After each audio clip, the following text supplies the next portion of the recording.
Nu, tad par to spoli pastāstīšu, kā viņu tinās. Nu, uztinu šitā sanāca. Tā, no sākuma sāksim, tad pamatni izzaģējuma aptuveni. Es šitādu no lamināta plānā izzaģēju, tad atzīmējam centriņu un šitādu colu izmēru šeibīti. Tad bišķi var ar līmīti viņu pieķert un tad sāk tīt lēnām. Vadus izurbjam caurumiņus gar malām, abus vadus izlaižam šeit un sākam tīt. Aptuveni tā. Tad 11 metru vadu ņemam, lai nav pa maz. Kā saka, īsam var piestiķiet, ko tu garam padarīsi. Nu, tas tā, joks. Pēc tam būs jāīsina šā vai tā. Tā, šitāds te 0,5 vadiņš. Ņemam, nu var arī ņemt 0,4 vai 0,3, 0,35. Nu, vienvārds sakot, šitāda transformātora vads lākotais, kas nāk. Un tirnam tos visus 11 metrus, tāpēc pamatni bišķi lielāku izzaģējumu. Un tad slēdzam pie osciloskopa. Nu, sanāk tā, diametri apmēram to pamatni ņemam, nu, kādus 13, 13 centimetrus tā, lai pamaz nesanāk. Pēc tam šito lieko, kad noskaņota būs spola, vienkārši pieslīpējam nost. Nu, man gatava spola apmēram šitādi izskatās. Tad redz, kur maliņas ir apslīpētas, liekie vadi nogriezti. Nu, ot sanāk, te otru vadu mēs arī nokniebjam, atstājam vienu iekšējo un otrs nāk ārējais. Nu, te izurb caurumiņš, viņš izlaists uz šito pusi un te ir pie vada pieslēgti. Nu, galā vienkārši štekerītes. Šitāda te sanāk gala rezultātā tā spolīte mums. Redz, ja uzliekam virsū, kas te izskatās, tas lieko pēc tam slīpējam nost. Tā, tagad noskaņošana. Tā, ģeneratoriņu ieslēdzam un osciloskopu. Tā.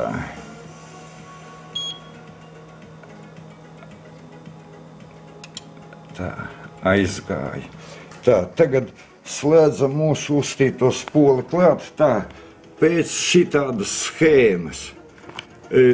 Viens vads, otrs vads. Viņi nav savā, te liekos galus atstājam gaisā tagad. Pēc tam nokniebjam. Šeit slēdzam klāt ģeneratoru un osciloskopu. Tā. Šitā aptuveni sanāk. Tā, ņemam vienu vadu.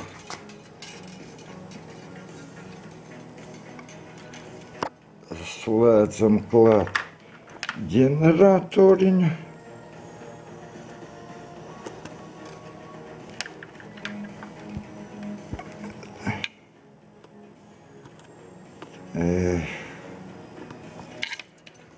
Beigi struntīgi.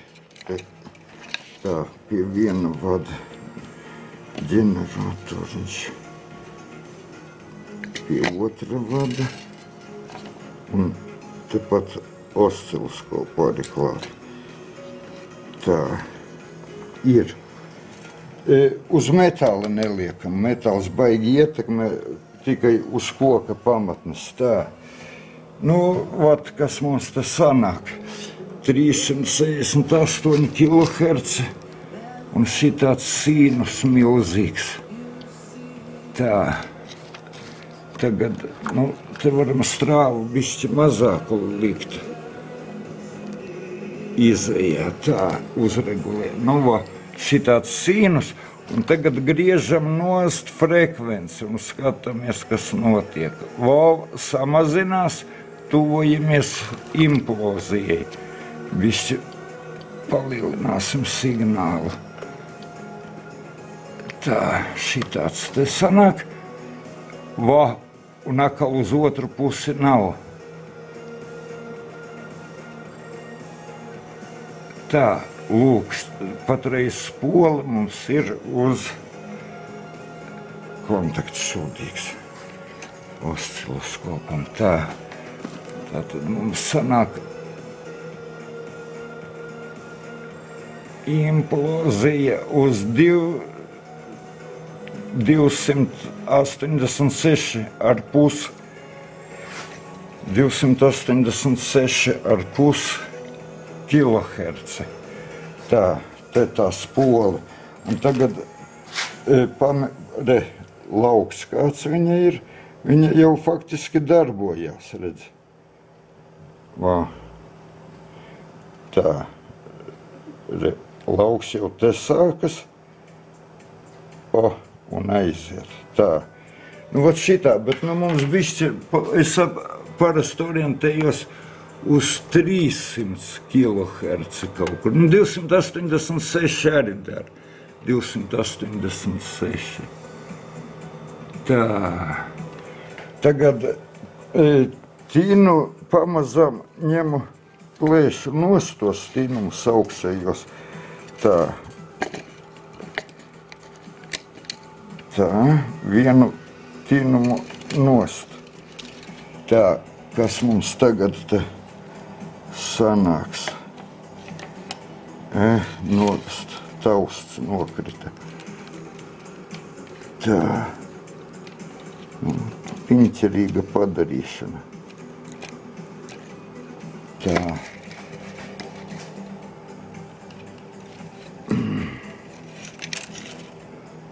Tā, mums tagad, redz, kā sīnus ejam tālāk. Jo vairāk vadu, jo mazāka frekvence. Tā, mums tagad šeit ir implozija. Tas ir 296. Nu, praktiski esam. Tagad, ja paņemas vēl mazliet vijumus nost. Nu, kontakts viss te ir tā, kā ir uz puņķiem. Tā.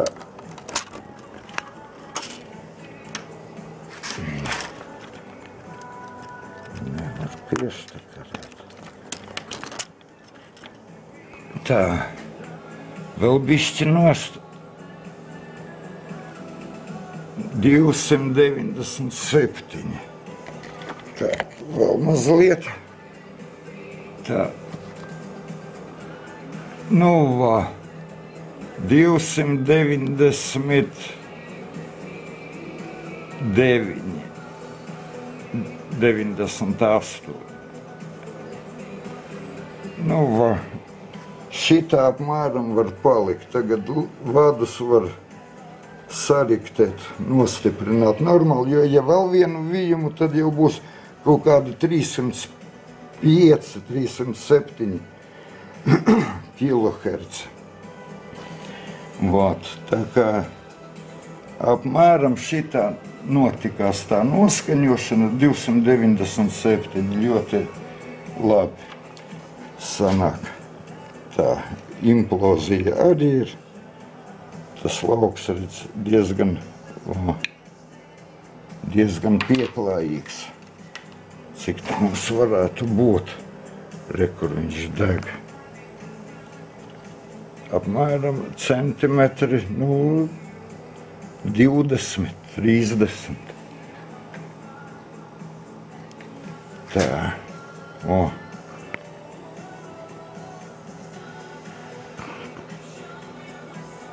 Tā. Nu, principā tas arī viss. Tā, redz, kur tie 297 kiloherci. Un spoles diametrs mums sanāk tagad tā. Kaut kāds 11 ar kūsīti. 11 ar kūsīti milimetri. 11,4. Nu, tā tas ir. Tagad šita liekos vadus apkniebjam. Galvenais nesavienot kopā, lai nav īsais, tad ir viss. Vāt, nu, tā kā apmēram tāda tā bilde izskatās. Un tad ģeneratoru jātaisa arī uz šito frekvenci, lai darbojās uz tiem 297 un viss kārtībā. Vāt. Nu, apmēram tāda tā bilde. Paldies par uzmanību!